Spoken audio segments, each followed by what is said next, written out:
I went to school at Barnard College, and my major was philosophy, and I thought that I would solve all the answers to the world's problems through philosophy and thinking and rational thinking.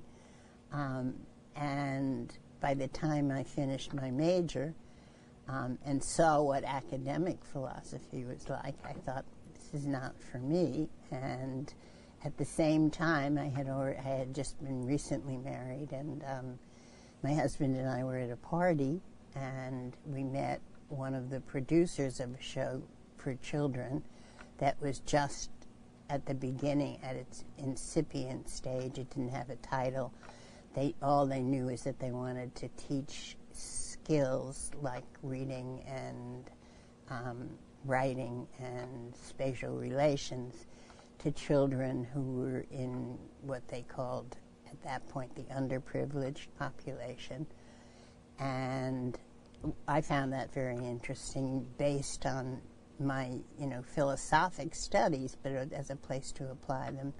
And I was married to a man who was a comedy writer and lyricist, and we thought, combined it could be, and the producer was saying he was really having trouble finding writers who could create material for this. So we told him we were interested. We had never planned to work together. And he said, well, why don't you write a few things for us? And these are some of the tasks that we'd want to be translated into entertainment, teaching entertainment. So we wrote a few pieces, and he said, perfect, and hired us. And then suddenly we were collaborators, and we worked together on that show. We didn't stay that long. We stayed for less than a year, but we went through the whole development process with all the social scientists, and he ended up writing the title lyric, and it got its name finally, which was Sesame Street. I got a call from my agent, who said Marlo Thomas was looking for a woman to produce a project with her. And I met her, and that turned into Free to Be, which was a five years of work that started as a record album and on vinyl. And then we turned it into a book, and then we turned it into an ABC television special. And it was basically the beginning of the second wave of the feminist movement, and Ms. magazine was just starting, and we collaborated with them in terms of content. And it was, the overall rubric for it was gender liberation, but it had, we managed to subversively put in a far more spiritual message about community and inclusion, and it had an extraordinary impact. I mean, we couldn't sell the record album. My manager was trying to sell it, and all the big labels turned it down. We actually had one of the heads of the label say, why would I put out a record album done by a bunch of dykes? I mean, that's what it was like there then. And so we went out on a very small label. And it was one of those things with Marlo Thomas being an extraordinary promoter, and the album having all of these famous people in it, and it was truly entertaining. And it just took off, and it put Bell Records on the map, and they ended up being bought by a bigger label, and then it created its own audience, and they wanted the book, so we created the book. And then Marlo had been on ABC television with That Girl, and she was still with them, and they wanted to do a special with her, so we did that special. And when we finished the special and brought it to them, they didn't interfere at all with the content, but it was really interesting. There were two pieces that were in it that they said that we had to take out. One was a piece that there was a song, It's All Right to Cry, which was sung by Rosie Greer, the football player. And they wanted us to take that out because they thought we would be creating a bunch of sissies and homosexuals, that it was encouraging that. And we refused. And then the other one was, there was a song called Parents or People, which was basically Marlowe and Harry Belafonte singing a song about all the things that parents could be. And there was a scene in it where they were walking across the street, both of them pushing baby carriages. And at that point in time, ABC was concerned that that would look like they were married, and it would be a black and white marriage, and that they would lose the South. And so they wanted us to take it out. And Marlowe just said, they really want me over at CBS, so if you don't want this special, I can go over there. And it went all the way up to the top, and they decided it was not worth losing Marlowe to let us do it our way. But that was an indication of where people's mindsets were. I was always, although I didn't name it that, a spiritual person. I was always, in my psyche, attached to something larger than myself that I saw out there. And I felt like when I was 13, I was brought up Jewish, and I wasn't very happy with ordinary Judaism, but one of the synagogues that my parents took me to had a rabbi who was into the Kabbalah, and he was a very spiritual guy, and I was very attracted to him. So I went and studied with him when I was 13 and got a lot of reinforcement for the things I was feeling. And that just always was like a subtext in my life. So I think that everything that I did was, it had that flavor in it. It was more subversive. It wasn't overt. I mean, I wasn't preaching. But it was a sort of base for everything that was coming out of me. And that was true, of a lot of things. I mean, and also what I've realized now is that there were always these synchronicities in my life. I didn't have the word synchronicity in my vocabulary when I first started, but things would come together that would seem to be coincidences that would take us to certain places. And as I got more sophisticated in my spirituality, I became aware of people talking about synchronicities as a way that the universe or the earth, whatever the master intelligence is, of bringing us to where we're supposed to go. And that took me always more into that flow. And I think that I really believed, and I believe now, that we can't do it on our own, that we need to be connected to each other on a higher plane.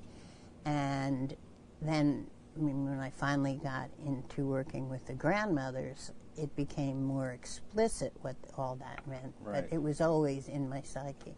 So you would say the trajectory of your career, from what you're saying, and you're imbued with spirituality, went from covert to overt with your project. Is this your most recent project, the grandmother film?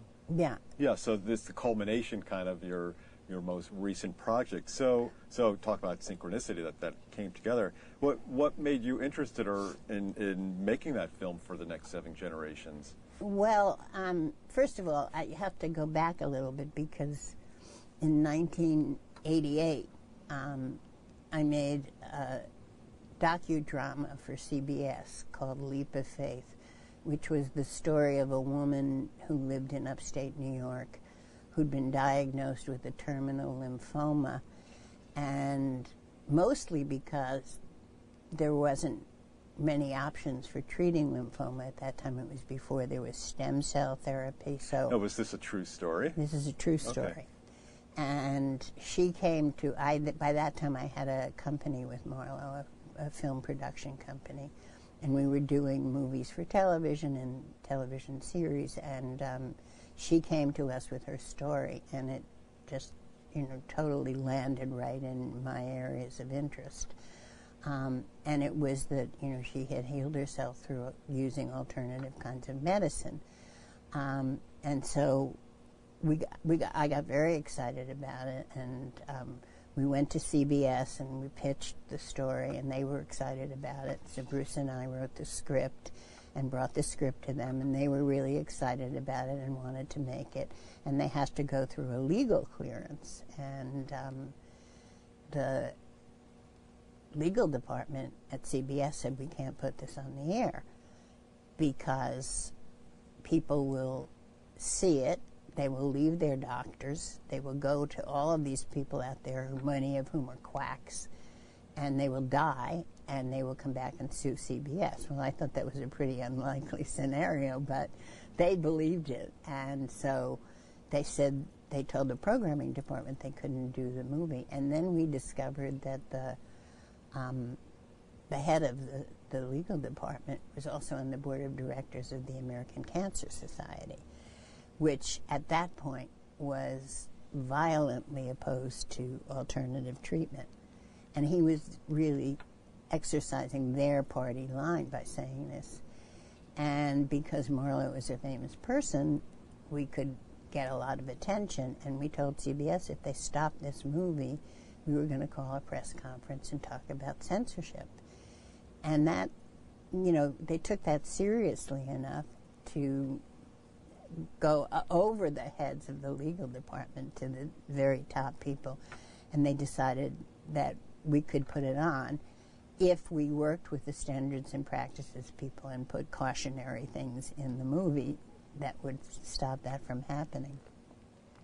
So we managed to put those cautionary things in a way that actually made the story more dramatic, because her doctor, because he didn't have much to offer her, didn't protest what she was doing. He just said, try it if you think it's going to work. But they made us have him tell her how crazy it was and all. So that just increased the drama. It made her braver because she went against him. It wasn't true. He had to change his name, but, and then we had to put a disclaimer at the end of the movie, which basically said, don't try this at home. But it went on, and it was in 1988, and it was really new for that kind of medicine. We got over 800,000 inquiries about it, and which is huge for a television movie. But and when we sold it overseas, so this came from all around the world.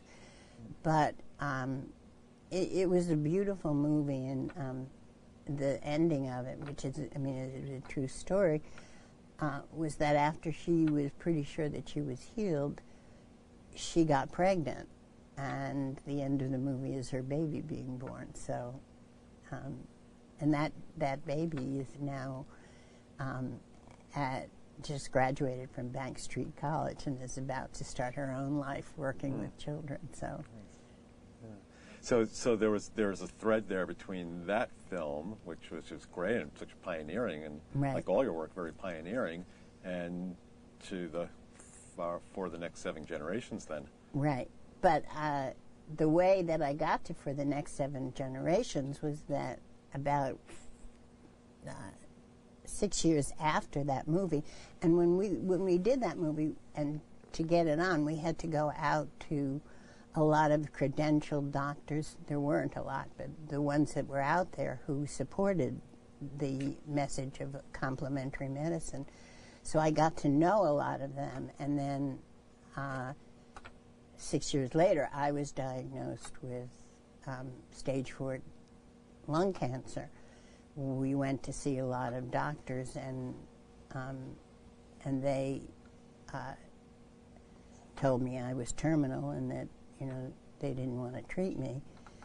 And ultimately, I ended up in, again, because of things that just happen in the universe, having somebody call me and tell me about healing that they had heard about that was done in a Native American church meeting.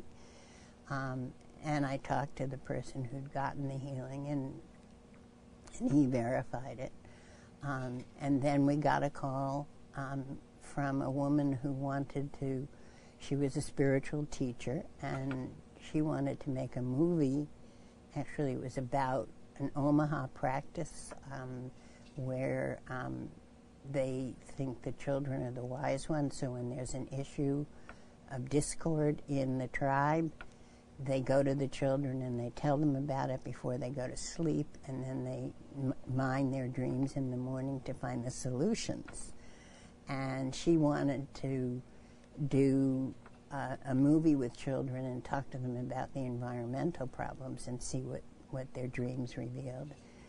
And somebody who'd worked for us on a television series was at that at a meeting when she met her, and she put us in touch with this woman, and that was how I ended up getting into the Native American church, because she was a spiritual teacher who was connected with indigenous people. And when she saw that I was a cancer patient, she said she wanted to sponsor a healing meeting for me.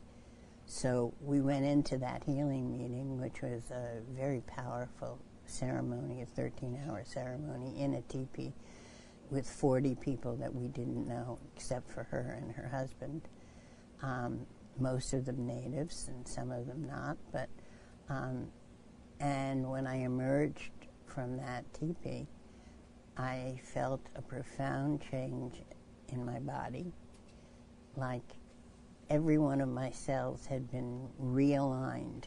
I don't know how else to describe it. I felt whole in a way I had never felt in my life.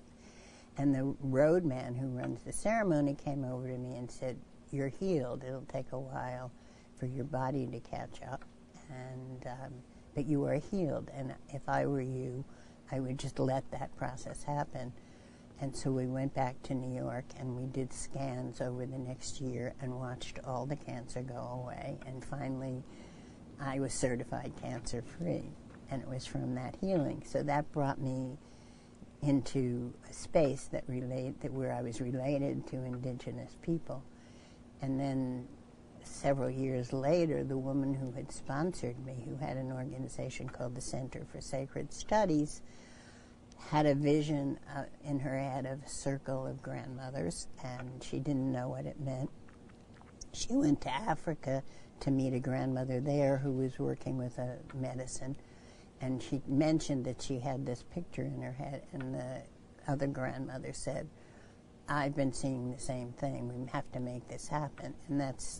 And I was right there at that, at that threshold.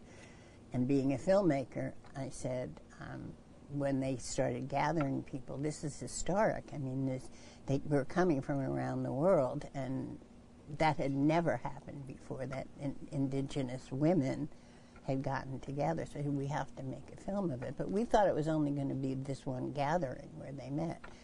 And then they decided to become a formal organization, and the movie went on for, we followed them for 5 years around the world, where they went to the homelands of each of the grandmothers, and that became for the next 7 generations, which is the last movie that I've made. So it's remarkable. I mean, their journey, your journey, and the synchronicity of the circle and journey you went through, and, right. and where it led you to them, and going on the path with them. Mm-hmm. Yeah. Yeah. It's just. And so now with this film, you've called it and talk about it, and I'm sure they do too, this grandmother's movement. And how would you define that term? Well, there's 13 of them, and they each come from different parts of the world: Africa, Asia, Central America, South America, and North America. But they were all in their own tribes, in their own circles. They were medicine women and shamans and very powerful women. And when they came together, the amount of power and spiritual energy that they projected was enormous. And whether it was at a gathering or through the movie, more and more people found out about them, and now they travel all over the world. Even beyond their gatherings, they're invited to places, and and we're also seeing, I mean, everything else that's happening in the world is supporting the value and meaning of indigenous knowledge and how really prophetic they were in terms of how the universe really functions. Because, as you know, when quantum physics came in, it's taken a long time. I don't think it really has even landed in most people's consciousness yet, what the change is from going from a mechanistic world to a quantum world.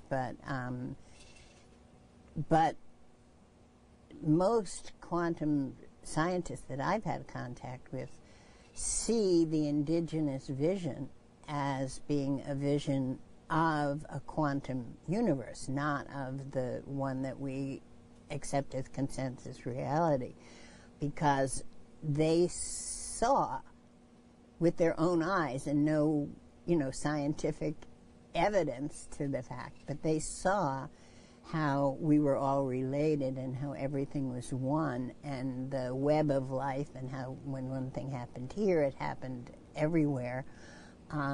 And they saw that everything was sacred, as opposed to the so-called Judeo-Christian system where man was in charge. They saw that man wasn't in charge, that nature, for them, creator, was in charge, and creator could be interpreted as quantum energy, So it's all coming together now, and I think that in this next year or so, we're going to be seeing massive changes in consciousness and people awakening more to the reality that is, as opposed to the one that we constructed out of, not bad motives, but, Newtonian physics was an important thing to get us moving and to describe how we could, garner a lot of energy in the world and make it work for us.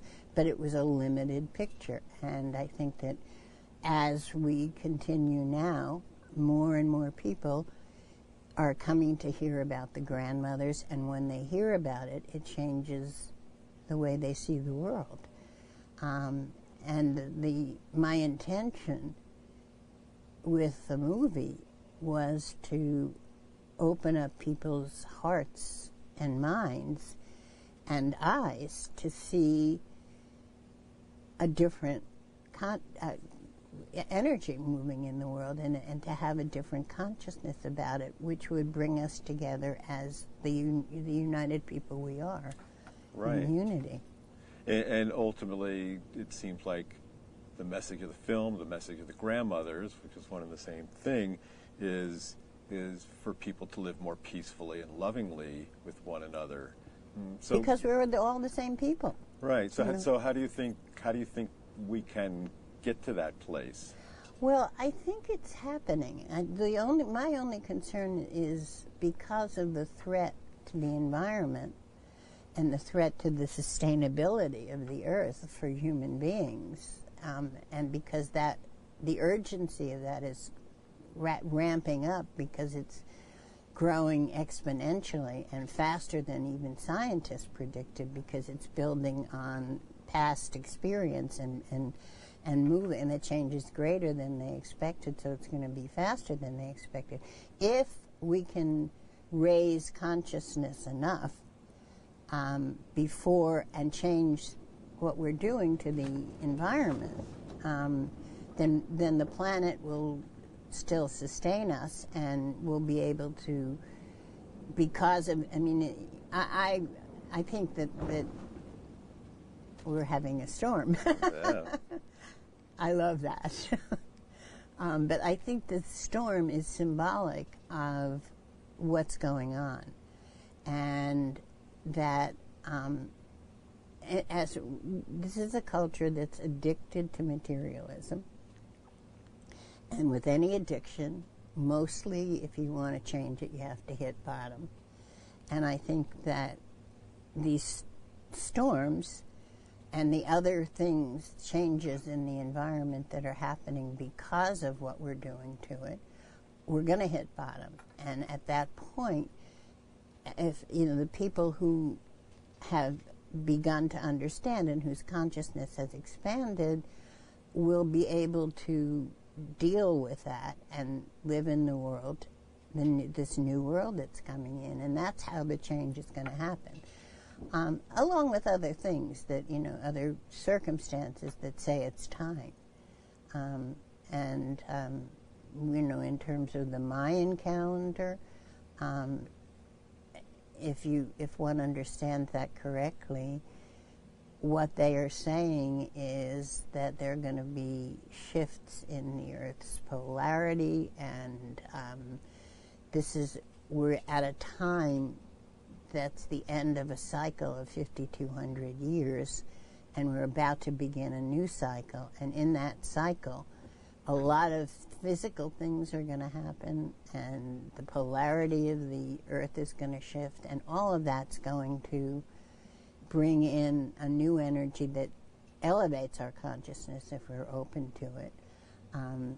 They believe that people will become more telepathic and more connected with each other that way, because if we are all one, then it should be easier to do that, and given the nature of the catastrophes, the environmental catastrophes we're going to have, we're going to lose a lot of people on the planet, which is a terrible thing to say, but is the only way that we can survive, because we have just too many people. There's a lot that can be done on the planet to sustain resources, but not if we keep growing into these billions and billions of people. So I think that hopefully those massive major forces from outside of us will be leading us to a place where our consciousness will get more and more elevated, and we will become more and more aware of our connections with each other and of how we have to live to keep the planet sustainable. Yeah. So a lot of people get caught up in the fear and see the negative things going on and feel a lot of pessimism and despair. So if you were talking to someone who's full of that, what could you tell them so that they could be hopeful at a time like this? Well, if it's pessimism and fear, I think you can address it with telling them what's really happening in the world. If it's anger and hatred and greed and wanting to keep things the way they are, then I don't think we can talk to them. I have not found a way. I don't know people who found a way, but not everybody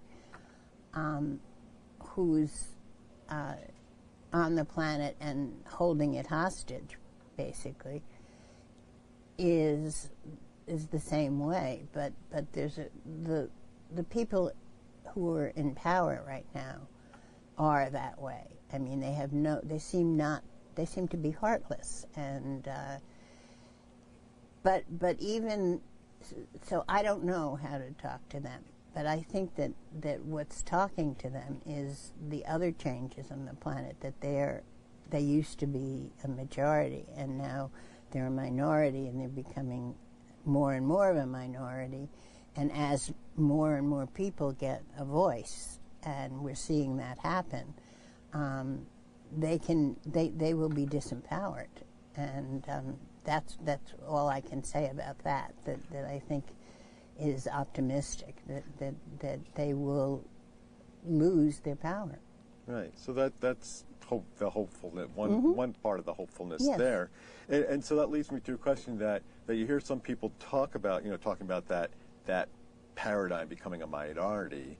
That you hear people talk about like a tipping point, a so-called tipping point, whereby, or whatever word someone wants to use, whereby a certain percentage of the population achieves a higher level of human consciousness, awareness, thinking capabilities, and that when that occurs, a more profound transformational shift will occur. So that's what some people talk about. Would you say you subscribe to that concept? Absolutely. I mean, I not only subscribe to it, I see it happening, and I feel it happening.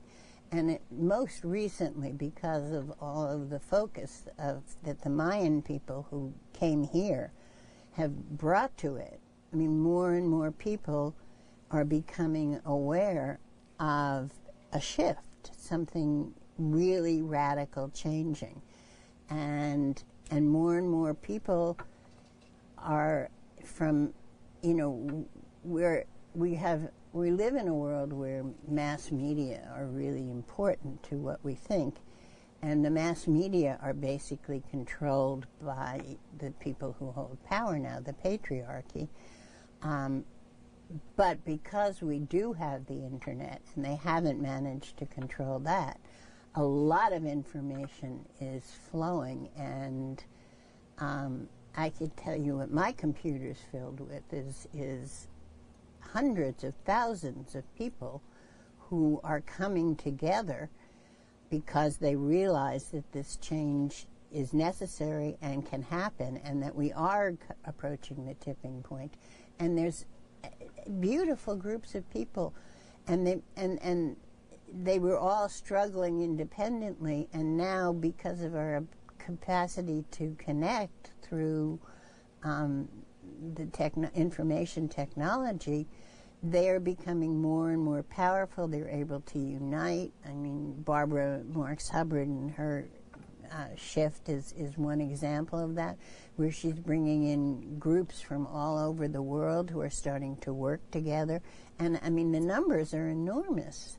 And that's just the tip of the iceberg. There are so many more. If I did a list of them, I'd be here for another 3 hours. That are people who are seeing what's going on, and the people that they're talking to, just like in the screening that we had today. The consciousness of the people who came in, and the fact that that some of them couldn't even get in. There were so many of them. And this is just a microcosm of what's happening, and it's happening all over.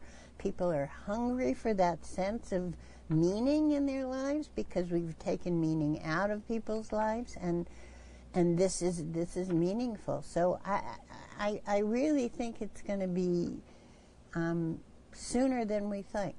Right, and there's the hope right there. We're seeing that evolution of awareness, that hunger and growing information that's putting out there in that way, and that makes me think of your own, as you've talked, your own evolution and your own trajectory of career, where you've always had a humanity and a heart in the kind of work you've done, working with children's programming, Sesame Street, Free to Be You and Me, and it just has kept evolving to a story about a woman who healed, to this culmination, this new level of evolution. We're working with grandmothers, Indigenous Native Wisdom, to help bring awareness and healing to the world. So it truly is, there is the hope right there, and it's a sign of what media can do and awareness can grow.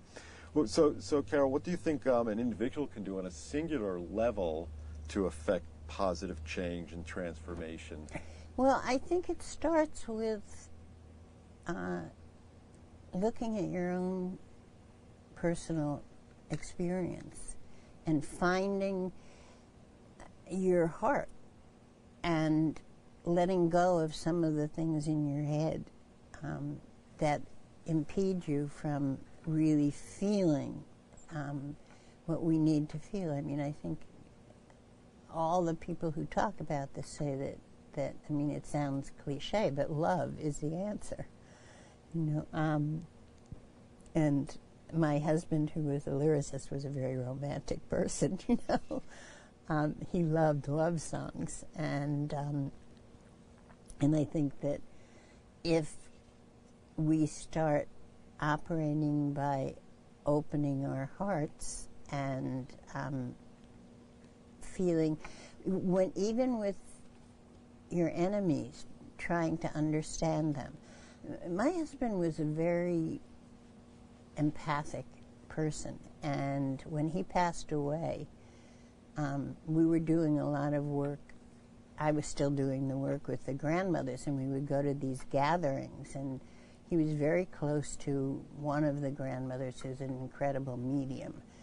And I was at a gathering in Mexico with her, and there were a group of people in a circle, and she was doing a healing with them. I was standing behind one of them, and when she came to work on that person, she looked up and she saw me, and she winked at me. I had no idea what that was going to be about. And all of a sudden, I felt my husband, I know this will sound a little weird, jump into me. And I just knew he was there. And then I looked out, and there was a group of people who were in this gathering. And I'm a person who rushes to judgment. I'm very judgmental, so I make judgments about people right away. And I had kind of, made judgments about all of those people. And the first one I looked at, and all of a sudden, while I was looking at them, I heard their story, where they'd come from. And it had totally explained why I would have made that judgment. And then I realized that it wasn't me. I was looking through his eyes. And that he always did that. He was a storyteller, and the way he related to people was that he'd look at them and he'd get their stories. And that's what I was given the opportunity to do. And I think that that's part of what we need to cultivate when we relate to people, even when we don't like them, especially when we don't like them, even when they're our enemies, when they've done something bad to us. Try and figure out where that comes from in them, because probably you have the same thing in you. You're just not exercising it at that moment. And you can let go of all of that, and then you can love. Yeah. So how do you envision a world in which there is an increased awareness of greater consciousness? Well, then what will that world look like? Yeah.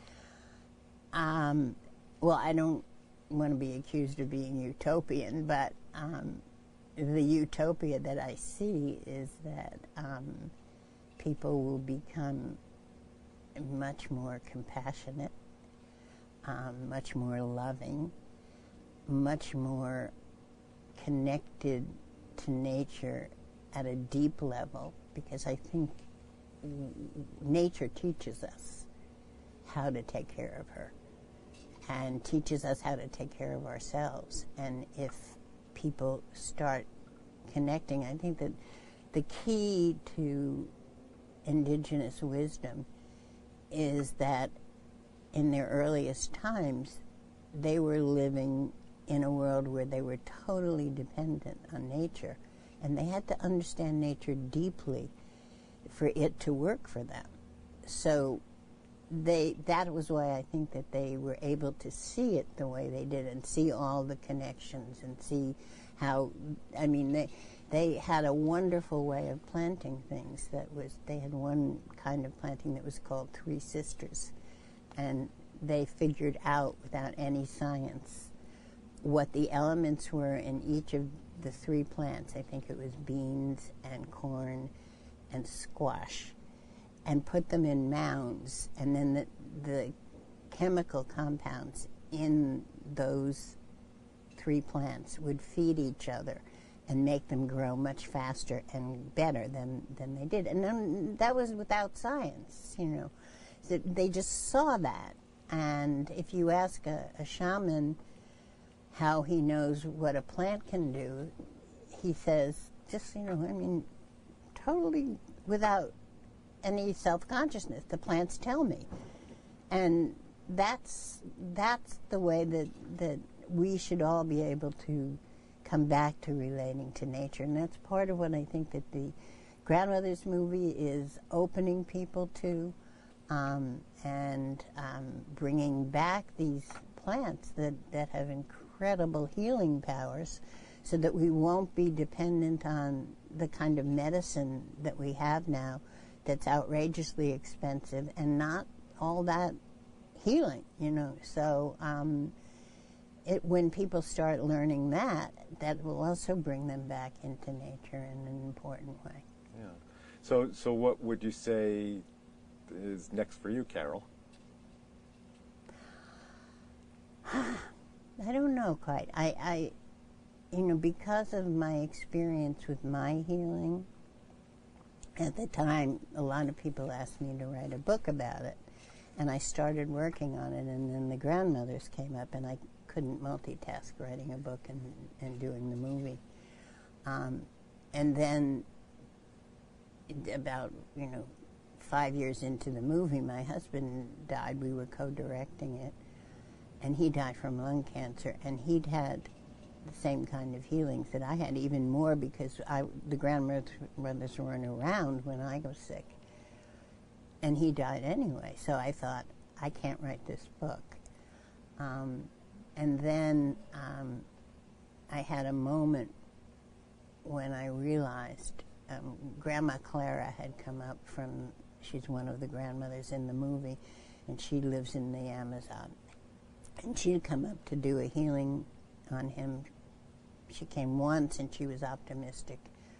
And she came a second time.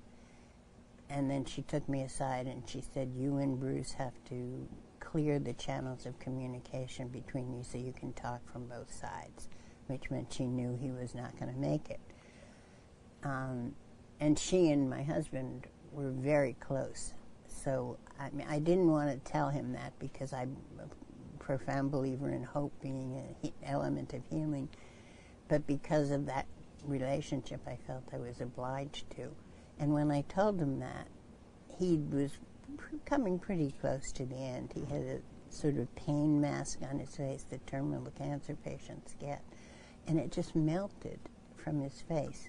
He said, you have to do something for me. You have to tell all the people who are out there, because our house was filled with people all the time, to stop expecting me to be the next miracle, because it's what's holding me back from going where I need to go. So I did that, and everybody let go. And then the last 2 months of his life were miraculous. I mean, we saw him come to a place where he was totally peaceful and totally accepting, and was, talking to various people and saying things like, there were a lot of people coming around and seeing him and telling him things that he'd done for them that he didn't even remember. But he said to a close friend of his that he was able to take in that love that they had for him, that he'd never been able to take in before, and that he was more and more feeling like he had done what he was supposed to be doing here, and it was time for him to go, and that wherever he was going was going to be a good place. And his only concern was about how I would take it, how I would survive, and I assured him that I was resilient enough to deal with it, that it would be very hard. And he accepted that, and at the end of that conversation, we were just staring into each other's eyes, and then his spirit left, and I saw that there was nothing behind his eyes. It looked like doll's eyes. And at that moment, my cats came into the bedroom and we started moving around in a circle at the threshold of it and meowing like they did in the Greek movie. They saw his spirit go too. And we had, the first night that we had a registered nurse there because we were giving him we were going to give him morphine. And she came in, and it took another 20 minutes for his body to go, but he wasn't present. And what I realized from that whole experience was that he had had as dramatic and powerful a healing as I had. Only it went in the other direction, and that there's a way to die, and we don't have to be afraid of death. So now I really want to go back to the book, which we were calling Big Magic as Lived by a Woman, to a book that's called Life and Death, Two Healings, and let people, because I think that fear of death is a very basic underlying fear that keeps people from doing what they could be doing. And if it's not so fearful a thing, it'll change a lot. Yeah. So I'd like to get to that. That would be beautiful.